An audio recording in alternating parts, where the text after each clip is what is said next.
channel. Hope you're having a fantastic day. Today we're talking about another stock that actually has dropped significantly and why I think this is a golden opportunity for anybody to get in. And we're going to talk about the stock. We're going to talk about different technicals. Before I get into the technicals, if you are new to the channel, please do subscribe to the channel. Objective of the channel is to find you guys a good stock that could be potentially make you some money in long run. And as the market is crashing, we just want to be able to invest in stocks that are good stock, good name brands. But because of the situation, unfortunate situation that is happening around the world, the stock is steadily falling and people take money out of the stock market. So let's talk about the stock. The stock we're looking at today is Nio, which is again electrical vehicle company that makes electric vehicles. And the company is $31 billion company. It's a huge company. It's not a small company. On an average, they do about 92 million, 57 million shares. They are traded on an average. Last day, Friday, they traded 92 million. There's an EPS of negative 1.2, which indicates that they're not being profitable, which is understandable as there's a supply constraint around the world, and they weren't able to produce as much as they could. But however, they did produce 9% more than what they anticipated, which is, again, not by the standards that it could be profitable at this point. But again, I'm not too concerned about the EPS. This is something that, they filed the 10Q, and I think it could be definitely changed when they file the 10K next year. So I think that's definitely one thing I'm not concerned about with the EPS. Let's see what the institutional banks are holding for this. Institutional banks are the big companies like Vanguard, State Street, Morgan Stanley, all the investment firms. They own 40% of the company, and they have increased their position by 10 million. They had decreased about 5 million. So they're buying more, selling less. Selling, it can happen because they could potentially take their profit. As they see the stock going down, they will take the profit, let the stock fall again, and they'll buy it again, and then, build up the portfolio again. Now, and what the analysts are thinking about this, these are like 10, 14 different analysts from different companies. They think the stock was going to average about $52. It's going to go as the lowest is going to get to 30, and the highest is going to go to 87. Of course, they're not accurate because, again, these analysts are, nobody can predict future. They look at past indications, and they could tell you what the stock is going to be, and this is what we're doing today. Looking at where the stock is right now, where is the potential here, right? So the stock right now, I'm on a daily chart. Again, I'm not going to do a minute chart or something. Daily chart works best for me because I'm more of a swing trader, not a day trader. So on a daily chart, the stock is at $16 at this point, and this is our support. And let's see, where was the stock? When was the stock at $16 before? The stock was at $16 around. This was in August 2020. The stock was at $16. It stayed there for a couple of days, and then it shot up all the way up to $66. And again, there's these supports, all right. These are the support when you establish a support, and a lot of folks would do a limit order around the area.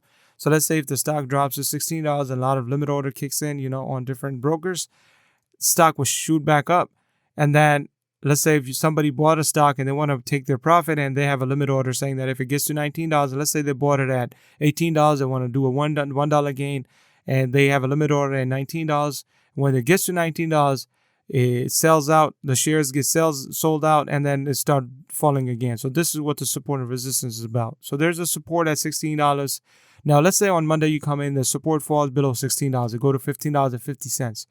The next support, it's going to be at $10.46. All right. It's not going to, very rare cases and scenarios where they would sort of, hover right here and not reach the $10 mark. Usually it does happen. Again, not every time, but it does happen. So if it goes below $16, let's say $16 or so, the next stop is going to be $10. Let's say on a Monday is just a bad day for Nio, and they drop from $10, then the next stop is going to be $3. If it's $3, I'm picking up a lot of stock of this. This is my personal choice, not something that I'm asking you guys to do, right? Even 10, I think it's a good price for me, but let's see. So now, as far as the support is concerned, we have 3 supports established, right? $16, $10, and $3, right? So if it goes below 16, if it goes to $15.50, the next stop is 10. If it goes below 10, next stop is $3. Where are the resistance here? Now, let's say if it started going up on Monday, it's going to get to $19, right? If it crosses $19, the next stop is going to be $23. If it happens to cross $23, the next stop is going to be $26. If it happens to stop at, across 26, the next stop is 31. If it happens to cross that, it's 33. Now it's going in layers, right? It's not like, on a Monday you get the shares $16, and by the evening you realize the stock is at $44. It's rarely is the case. The stock is not very volatile. Stock is pretty much is moving like just any normal stock. There's not a lot of volatility here. Just a normal stock. This is how usually stocks behave on a daily. If you're doing 92 million shares being traded, I think this is very normal for that. It's not very volatile. Volatile will be something that you see up, all the way up, all the way down, all the way up. There is no like small resistance and support here, but we do have a we do have many resistance and supports here. So anyway, so if it goes down, so let's look at the moving averages, right? Moving averages 200 periods, which is saying that last 200 days the stock has been $35. What the average price for the stock is right now. Last 50 days the average price is 25. Last 20 days the average price is $21. The stock is moving downward trends, because if you one more indicator that could tell you the stock is moving downtrend, it's when you have a moving average like this, a small moving average. Let's say last 20 days it bounces right back down, it goes back up. This is your resistance. Your 20 period line becomes your resistance. So that also is indicated the stock is falling down. And the other indicator that tells you that what time is a good point to get in is the RSI and MACD. RSI is the relative strength index, and MACD is a moving average conversion to diversion.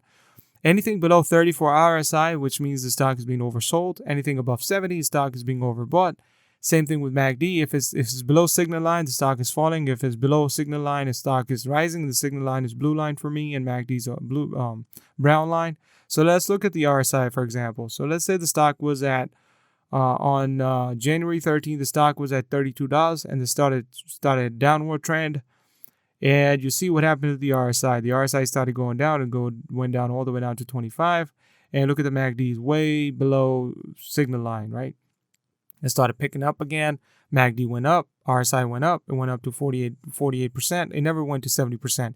Anytime the stock reaches the rock bottom, generally is a good idea to start watching that stock for a possible entry point. At that point, you can potentially see if the stock is going to rise, and you could gain couple of dollars there if you're looking to invest. But again, these are just my strategies that I'm putting out there for you guys. Anybody could benefit from this. Again, this is my not take saying that you should be doing this, buying or whatever, however you want to do this, but this is just what I do, and it serves me okay, right? So this is what I wanted to do, with bring this information to you so you can actually use the information for your benefit. So these are a couple of resistance I have.